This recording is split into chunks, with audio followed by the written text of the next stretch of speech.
Today's program is called South Dakota True Crime, the Mathis Murders. And I'm absolutely delighted and honored to introduce Mr. Noel Hamiel. I think a lot of folks probably know him in various capacities, but it is a distinct honor to introduce him. He is a career journalist from Chamberlain, South Dakota, a newspaperman for those of us who predate the digital age. He began his career in 1972 at the Huron Plainsman and spent his final 14 years at the Daily Republic in Mitchell, where he retired as publisher in 2007. In between, he had stints at the Brookings Register, the Sioux Falls Argus-Leader, the Yankton Press, and Dakotan, and the Cincinnati Post, which I think would be an interesting story to hear, Cincinnati Post. He then spent 5 years traveling the state for the South Dakota Community Foundation, helping communities establish their own philanthropic funds, leading to his second and official retirement. His first book, Sketches of South Dakota, was published in 2001. He is a former state legislator, and he was inducted into the South Dakota Newspaper Hall of Fame in 2012. In addition, he has received numerous awards and accolades, including the Lusk Fellow for South Dakota State University for outstanding service to journalism, the Distinguished Service Award from the South Dakota Newspaper Association for outstanding dedication and service to South Dakota newspapers, journalism, and community. He's the past chairman of the South Dakota Board of Education, past president, South Dakota Associated Press, a Managing Editors Association, past chairman of the Freedom of Information Committee from the South Dakota Associated Press Managing Editors Association. He's the former board member of the South Dakota Newspaper Association, co-chairman of the Governor's Wage Study Task Force, the Al Newhart Media Center Advisory Board, University of South Dakota. He and his wife Janet live in Rapid City and have 3 grown daughters and 10 grandchildren. And I would be remiss if I didn't say that this is a very special event to me because I'm a Mitchell native. And when these events took place, this tragedy took place, I was 9 and 10 years old, and I'll never forget it. It made a huge impression on me. And so if you have not read the book, it is a must-read if you're familiar or even remotely familiar with this particular incident. So please join me in welcoming Mr. Noel Hamiel. Thank you. I really didn't think you'd read all of that, but thank you. Yeah, I didn't give you much time to speak. Before I get into the gruesome details of this book, there's always a danger in recognizing people from the audience because you leave people out and then they get mad at you. But I just wanted to recognize 2 or 3 people. First, most important, my first editor, Janet, is in the back. My wife, raise your hand. Sitting next to her is Seth Tupper, a longtime journalist of note who's launching a new news gathering operation in South Dakota. And I guess I'm not allowed to give any secrets away, but it's state newsroom. There's 29 of them across the nation, and Seth has been tabbed to launch that organization in South Dakota. So we're going to have some great news coverage ahead of us. I wanted to recognize Bob Burns, Professor Emeritus. Bob, raise your hand. Bob was at SDSU forever, and the reason I wanted to cite him is because in my days as a newspaper guy, if a reporter needed some perspective or comment on anything related to the political scene, you would call Professor Bob Burns at SDSU, and he would provide it, always willingly. I was absolutely astounded when my creative writing teacher from Northern State showed up here today, Dennis Scott. Raise your hand, Dennis. I had Dennis Scott. I was an English major in college, and I had Dennis for more than one course, but he also taught creative writing. And when he walked in here today, and I was just almost fainted. Haven't seen you, Dennis, since, I guess I can call you Dennis now since I'm 70. I mean, I think not since 69. Probably. My God, it's amazing. Anyway, thank you all very much for coming. I do appreciate it. How I'm going to do this, I have a few photos I want to show you.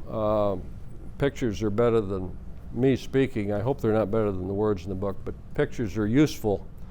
And this is a story, oddly enough, this is September this month, and it was 41 years ago this month that a farm family that lived north of Mount Vernon were murdered in their makeshift home.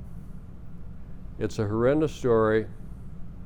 I think it's the worst murder story in the state's history, and there's been a lot of bad murders in South Dakota. But this one was unusual for a couple ways.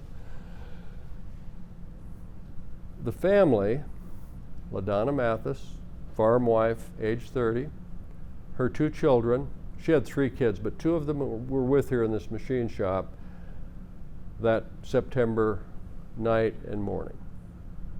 And at some point, someone entered this machine shop and the beds were just lined up in a row. LaDonna was closest to the door, then Brian, then Patrick. The infant son, 8 months, was not there. He was staying with his maternal grandparents. So he was spared the carnage. But in the middle of the night, somebody entered that machine shop armed with a .22 rifle and went over to each bed in order, pointed that gun at their heads, point blank range, and pulled the trigger. And it was horrific. After the fact, nobody could believe it. I mean, the state was stunned. And what made it, if you can imagine a worse thing than that, one of the children had to be shot twice by the murderer, because the first shot through the neck didn't kill him. And the forensic pathologist testified that poor Patrick sat up in bed after the first shot and apparently looked around. The pathologist said he sat up in bed and had a beating heart when the second shot was fired, which was the fatal shot, entering through the eye and severing the spinal cord. So that's what happened. Sometime between 2 and 4 a.m. on September 8th, 1981. The publisher asked me what sort of cover I wanted for this book, and I said, I think it ought to be a picture of the farmhouse, something that shows the isolation. That's what it looked like, or that's part of what there were 9 buildings on the farmstead. That's part of what it looked like.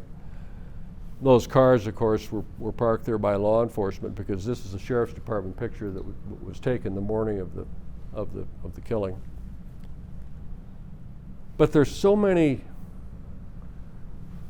connections and ironies to this case, and I'll get into those in a minute. The first thing that happened after the intruder killed the family was that the husband, who said that he was out checking livestock, walked back to the house, and the walk-through door of the metal machine shop burst open, and this man came out, and he had a rifle in his hands, and he said, "I'm going to get you." And John Mathis, the husband, testified later that he struggled with this masked man, this hooded man. They struggled, they went down. He was shot in the arm by the masked man. And he lost consciousness for 20 or 30 minutes. He lay on the ground, and the masked man disappeared. When he regained consciousness, he went into the machine shop and called, well, it wasn't 911 then.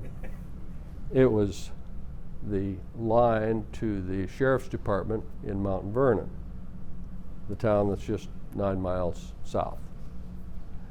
The call goes in to a deputy sheriff named Doug Kirkus, who was a classmate of John Mathis.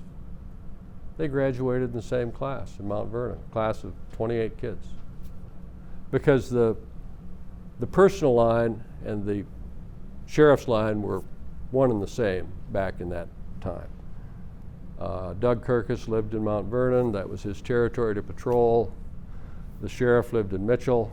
And so the call went in, and Doug Kirkus was awakened in the middle of the night, had to have the message repeated. He wasn't sure he heard it right. John Mathis said, "Doug, get out here. Somebody shot my family." So John Mathis is the person that reported the crime. Doug Kirkus gets out of bed, gets dressed, puts on his bulletproof vest, and races to the Mathis farm. And when he gets there, he notices another vehicle approaching at almost the same time. And it's John Mathis's father, Vern. And he's armed. And he gets out of his pickup. And they both converge at the front of the machine shed. And Vern Mathis asks Vern Mathis asks Doug Kirkus, "What's going on here?" And Doug says, "I don't know, but let me go first," because they didn't know if the killer was still around. So they go in and they see John Mathis kneeling at the bed of one of the beds, and he has a wound in his left arm, and Doug Kirkus treats it, and he was told the story that one of his sons had needed to go potty in the middle of the night. There's no restrooms in this metal machine shed. There's no running water. There's a pail, a bucket, over by the door. So he takes the son over. The son relieves himself. And John Mathis said, "Since I was up, I was going to go out and check the livestock." So that's what he did. When he came back, he had the encounter with the masked man. So that's the setting. That is LaDonna Mathis at age 23. That is her engagement photo. Engaged to be married to John Mathis. And the children on the left, Brian, 4, and Patrick, 2. And that is a photo that's fairly current as to the event itself. It can't have been taken too much in advance of the murders. Her maiden name was Gerlach. She had an older sister, a younger sister, an older brother. And they were a farm family down by Corsica and Armour, in that general area south of Mitchell. And that's where she grew up.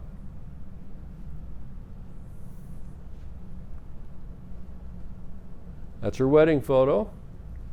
Having had 3 daughters myself and married them off, I can tell you it's quite a happy occasion, and you can see it written all over their faces.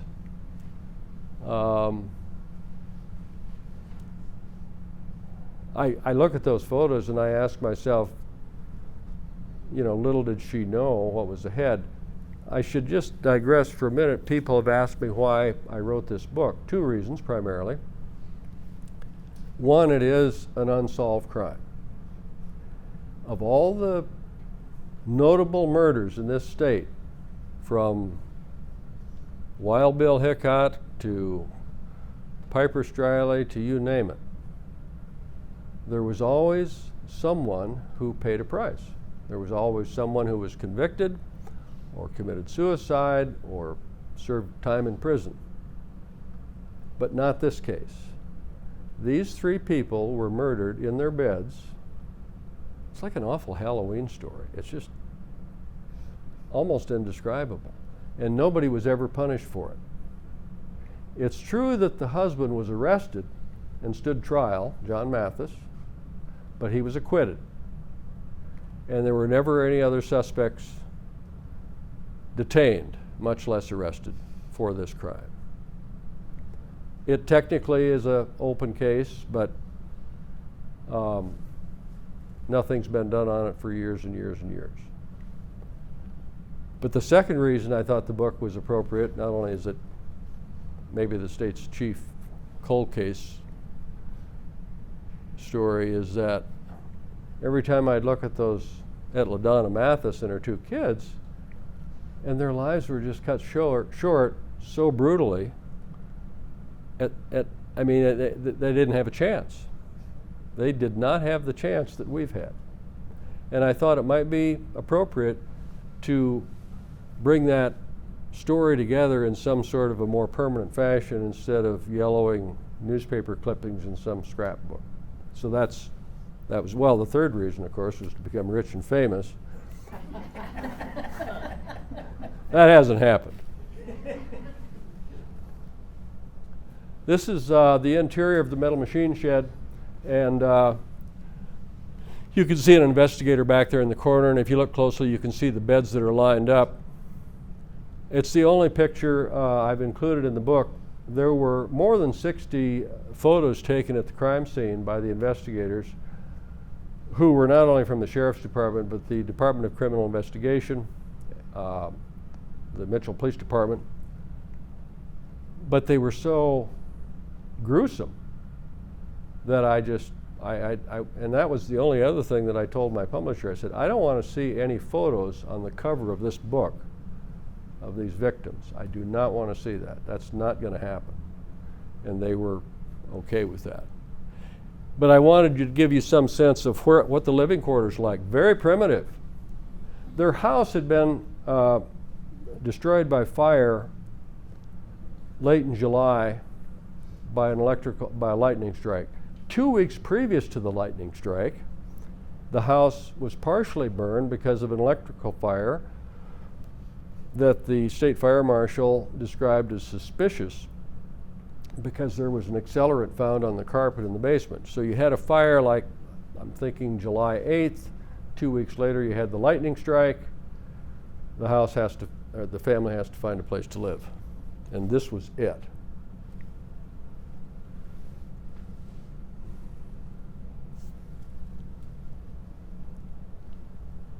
Lyle Swenson headed up the investigation for Davison County. Lyle Swenson, some of you probably have heard of when he retired. He was never defeated. He often ran unopposed. He was a great sheriff. He was appointed U.S. Marshal late in his career. But this was a photo that I thought captured his pensiveness over this case, his worry about it. I mean, he and the DCI pulled out all the stops. They had a huge challenge. They had no witness to the murder. They could not find a murder weapon, and they really struggled with a motive. 3 days after the murders, there was a funeral held at Salem Lutheran Church in Mount Vernon. John Mathis center with his arm in a sling, and to his right is his dad, Vern Mathis Sr., and to his left is the funeral director, longtime funeral director in Mitchell, a man by the name of Dennis Will. Packed church, basement was packed. The only thing that was a little disruptive was the family was a little miffed at what they called intrusive media, if you can imagine. Can't imagine. That's Judge Thomas Andhurst. Okay, so the murders take place in Davison County. Mount Vernon's part of Davison County.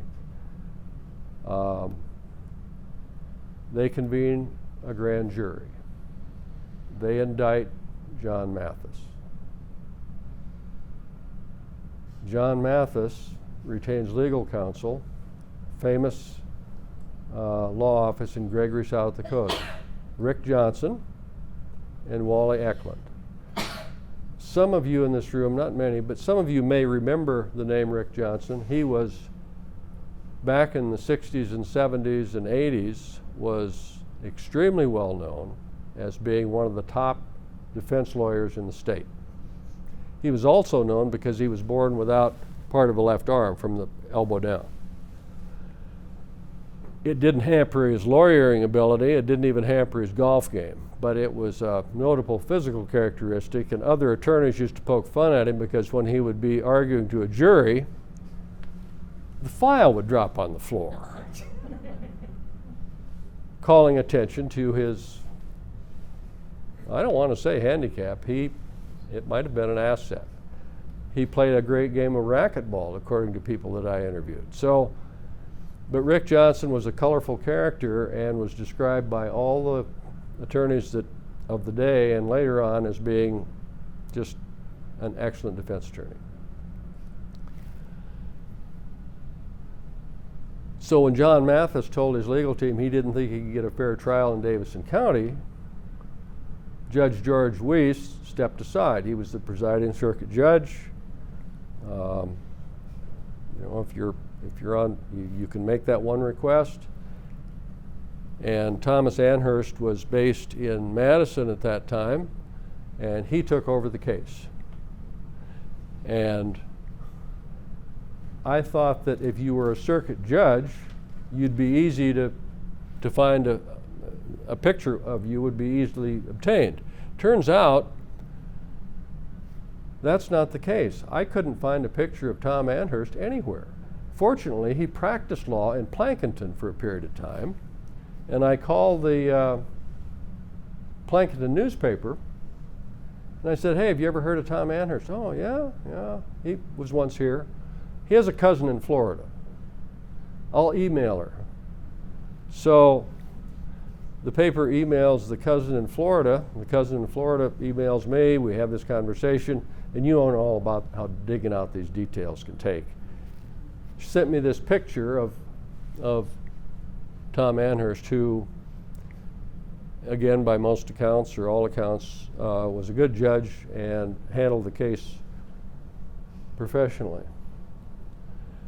When they were doing the search for the murder weapon, and they had ascertained that it was a .22 caliber rifle, probably a Marlin, semi-automatic, couldn't find it. They set up an anonymous line for tips. Here, a team of law enforcement people are pumping out an animal waste lagoon. Dirty work. And one of the stories that came out of this was, so John Mathis had a hog confinement building. And in those days, and maybe still today, they raised hogs on slats. And the animal waste drops through the slats into the lagoon. They decided they had to search the lagoon. But the county, this is the story, I'm not besmirching Davidson County, but the story was it was going to cost too much to pump out the whole lagoon, so they pumped it down to about waist high, and then these guys donned wetsuits, oxygen tanks, took a ladder down, and they're crisscrossing this lagoon to try to find this rifle. And they're not having much success, but they've split up and I suppose it's probably a room about this size. I'm just guessing. And Bernie Christensen, who at that time was assistant director of the Department of Criminal Investigation, a bigger guy, his oxygen tank runs low and the beeper goes off. And all the hogs go to one side of the building, which is where Dennis Kamick was, who was conducting the search on that side. And when they got over there, they let loose. And it's raining animal waste on Dennis Kamick. He's got a fire hat on, he's got the wetsuit on, but he said that he and his wife, it took a couple days soaking in tomato juice in the tub to get rid of the stench. Still no gun.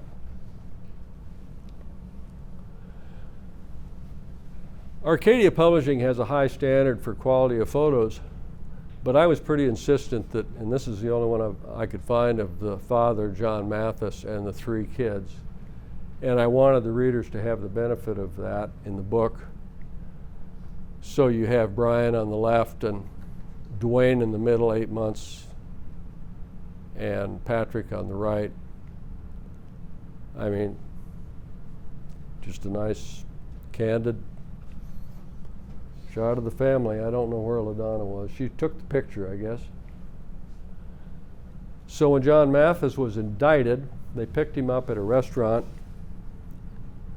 and took him into the courthouse. That is John Mathis on the right, and that is Doug Kirkus on the left.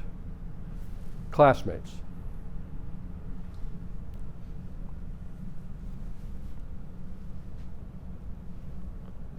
That's Wally Eklund. Now, Wally Eklund was on vacation at Lewis and Clark Lake, and he heard on the radio on his way back to Gregory that there'd been this mass shooting in Mount Vernon. And by the time he got back to the office, and I'm not quite sure how that connection was made, but he was the first contact by the Mathis family, not Rick Johnson. Wally was a junior associate. Wally was, I think, a 1971 grad of USD Law School. Wally Eklund, ranch kid, grew up in Millette County, north of Wood, South Dakota. His family had occasion to go into Gregory and retain the Johnson law firm. George Johnson was the head attorney at that time, Rick's father, and even today the firm exists. Stephanie Pokup, the daughter of Rick, is in that firm. Still a successful firm, but Wally Eklund was contacted, and he still lives in Gregory today. Wally went on to become a circuit court judge in Rapid City, and when I got around to doing this book, I found out he'd moved back to Gregory. So when I would call him, I got his cell phone, and he's sitting in the Gregory Cafe having coffee with his friends. And, oh yeah, what do you need to know? And I'm conducting this interview while he's having coffee. It was great. That is the famous Rick Johnson. And he was, I think character would be an apt, and not in a negative way. Super smart guy. When this trial was starting, he was going to have to go head to head with the Attorney General of South Dakota, Mark Meyer Henry. Which brings me to the other connection. Mark Meyer Henry and Rick Johnson went to the same school in Gregory. They played on the same football team. Rick Johnson, despite his shorter left arm, played guard, and Mark Meyer Henry played tackle. They were 2 years apart. They all went to USD Law School. Rick was in the same class with some other notables. Senator Jim Aberesk, for example, Bill Janklow. USD was cranking out some pretty big names back then. Meyer Henry graduated later. The media loved this. Can you imagine? Classmates, football teammates, here, the arrested, the deputy sheriff, same class. I mean, you had all these dynamics working on this case, and so there was a lot to write about. This photo, I think, is the best one in the book. Wally is there looking ahead like he's, I don't know, Lewis and Clark trailblazer. In the center is John Mathis. Something has tickled Rick Johnson's funny bone. And on the far right is Vern Mathis Jr. And that photo, by the way, the research for this, there was no transcript of this trial. John Mathis was acquitted, so there's no transcript. And so my research focused on reading all the print coverage that was available, which was primarily the Mitchell paper, the Sioux Falls paper, and the Yankton paper. They all covered the trial, they all covered the story. And so what I did is I went through and I looked at those newspapers' coverage. And then, of course, the interviews. But this picture came up in the Yankton Press in Dakota because that's where the trial was moved on a change of venue. And I thought, I have to have that photo for the book. So I called the Yankton paper, talked to the editor, a gentleman by the name of Kelly Hertz, been there since the 80s. I said, Kelly, could you go down to your morgue and pull the negative of this photo from October of 1981? Actually, this would have been then the spring of 82 because the trial was moved to the spring. He says, well, I'll look, but he says, I can't make any promises. Well, what maybe you don't know is that most newspapers have morgues with clippings and everything is supposed to be organized and files of negatives, and somehow that doesn't always happen in an organized way. He calls me back and says, I'm sorry. He says, I spent a couple of hours down there. Look, I can't find it. Okay. Well, a week or two later, the negative did show up in my mailbox. He had found the negative and sent it to me, and so I was able to print that. I just thought it captured the moment, and I thanked the Yankton P&D for it. This is a picture of the Gerlachs, LaDonna's parents, Lorenz and Evelyn Gerlach, and that was a follow-up story, and both the Mitchell Daily Republic and the Sioux Falls paper used that photo in their follow-up stories. And you can see she's got the photos of her daughter and the two kids. And what I remember about reading about her, and I never got to interview her because she passed away long ago, but she said, I always thought law enforcement would find the person that took my daughter and my kids. I had always thought that they would come through for me and take care of that, and they never did. Never happened. And I think you can see the pain on her face. And why not?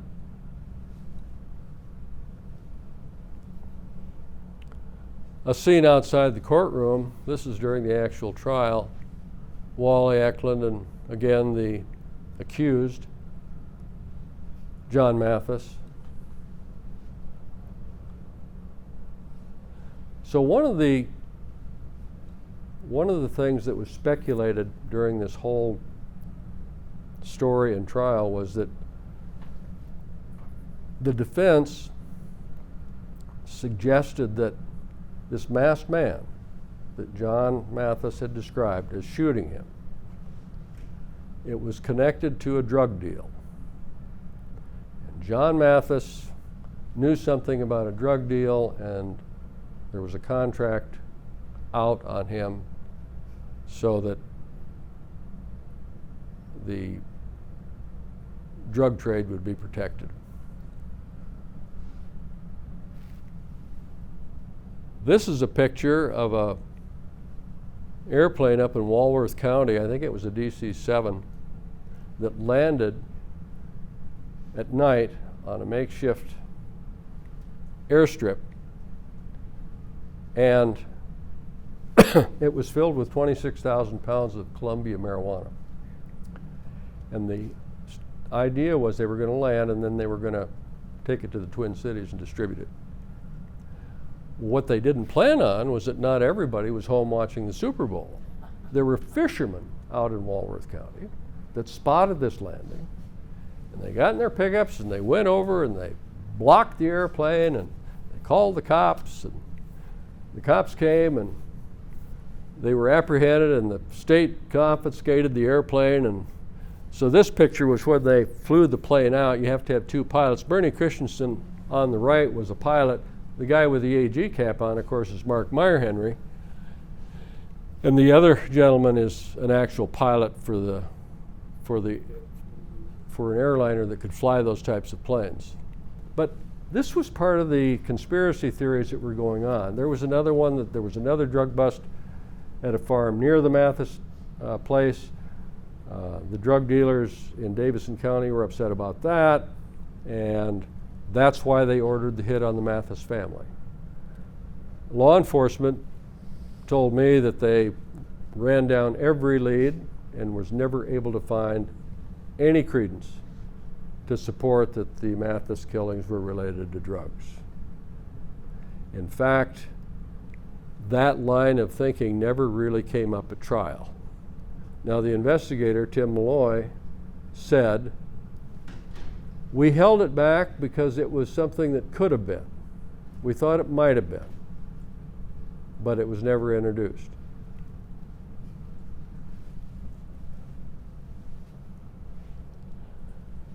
That's Gary Luchin. He is the court reporter for the trial in Yankton, and we actually drove down to his farm and interviewed him in Iowa. He said that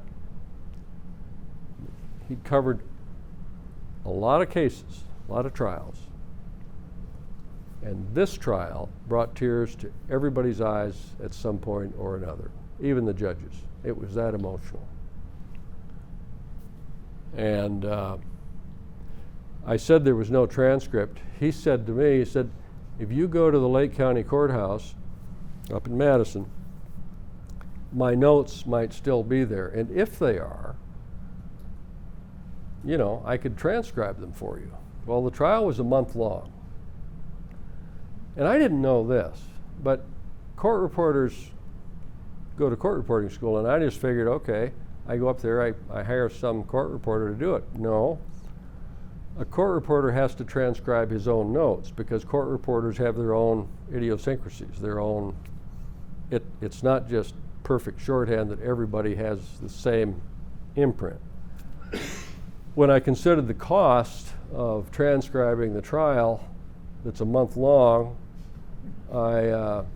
and let's face it, this isn't a Random House book that's going to sell 1 million copies. Okay, so I decided to not do that, but I thanked him for offering.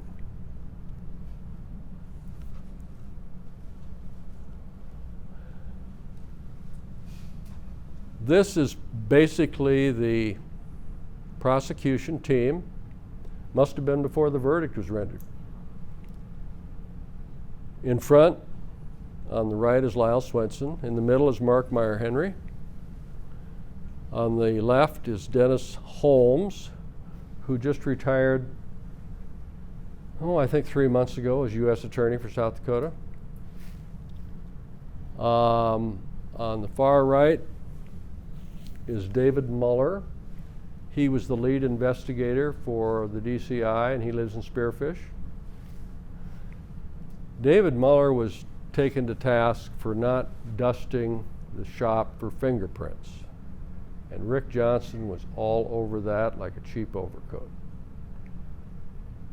Mueller said, "I could have dusted it, and I should have," but he said there wasn't anything to dust. There'd been a lot of people using, there was one way in, one doorknob, otherwise there was nothing to dust. He said, "My daughter works for the DCI in the fingerprinting lab, and she says it's not like it's on TV, folks."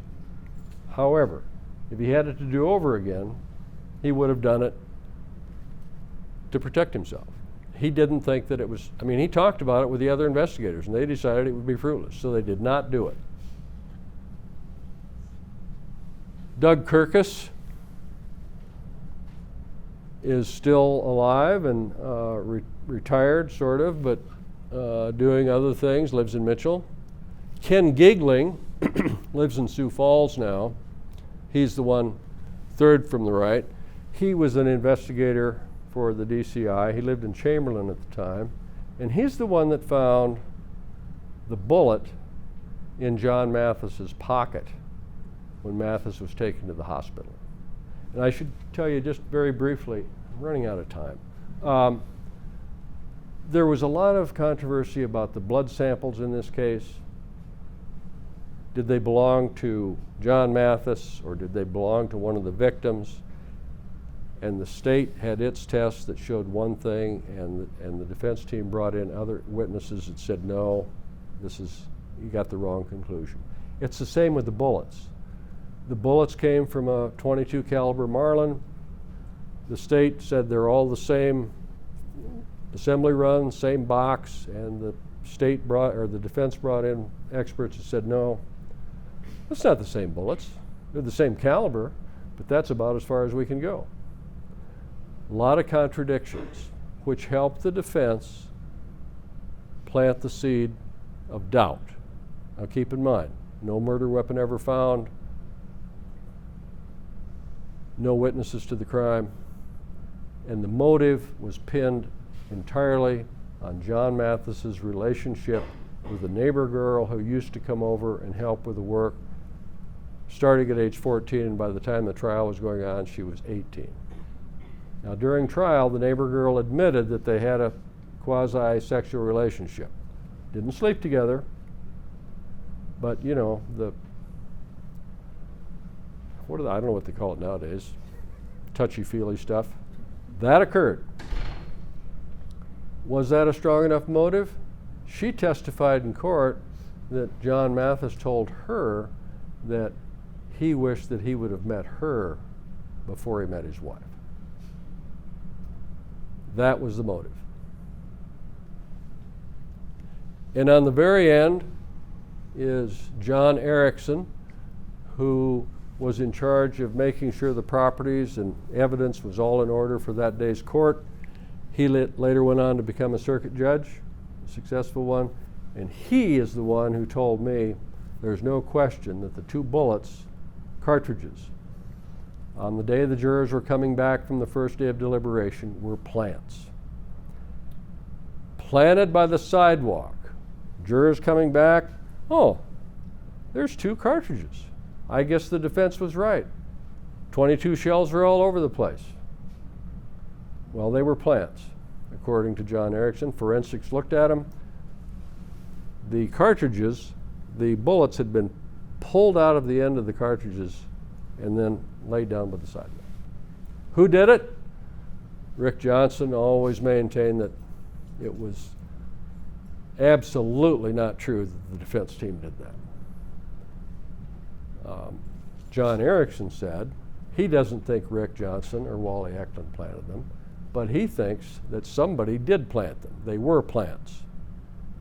So that, you got the bloods, you got the bullets, you got the lack of a motive. John Mathis was acquitted. He continued to farm. He lost his farm. He worked out for neighbors. He's now retired, living in Mitchell. And nobody has ever been punished for the murder of those 3 people. Questions? Ma'am. Did it ever come up in the trial that because the killer shot the boy twice because he did not die the first time, why didn't he shoot Mathis, who only shot in the arm, and we thought he would have killed him? And the other thing is about the length of the rifle. Could a person shoot the arm with that long rifle? Answer your second question first. Yeah, it is possible. Yeah. But the first question did come up, and Meyer Henry hammered on that. He said, you know, you're asking us to believe that you were shot in the arm. Why wouldn't he have killed you? Why wouldn't he have put a gun to your head? And you know what Mathis said? I wished he would have. Well, why is that? Meyer Henry said. And Mathis said, so I could be with my family. I mean, what a perfect answer. Really. But this area where the struggle was, where he got shot by the assailant, and he was passed out for 30 minutes, no blood. No blood on the ground, which was a strong point in the prosecution side, but apparently not enough to sway the jury.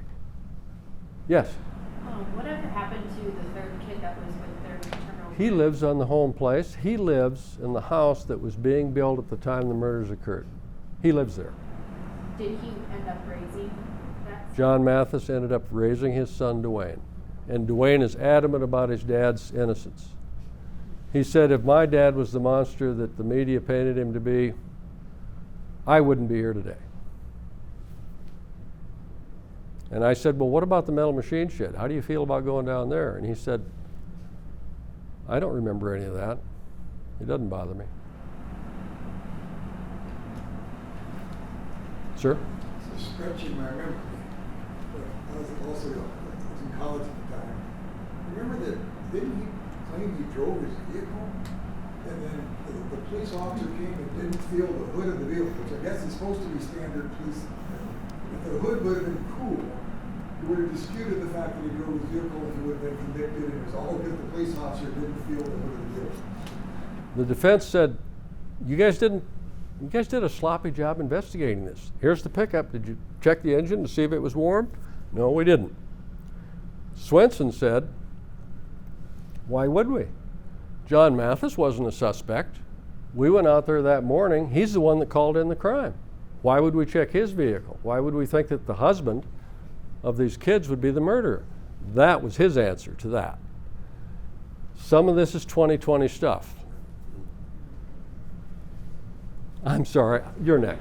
Well, did you talk to John? I did. Is that his side? No. It was a brief conversation. Do you want to hear it? Yeah. We're out of time, aren't we? I'm sorry. You'll have to buy the book. It's in the book. I did talk to him, but it was very brief. Hey, thank you so much. I don't want to overstay.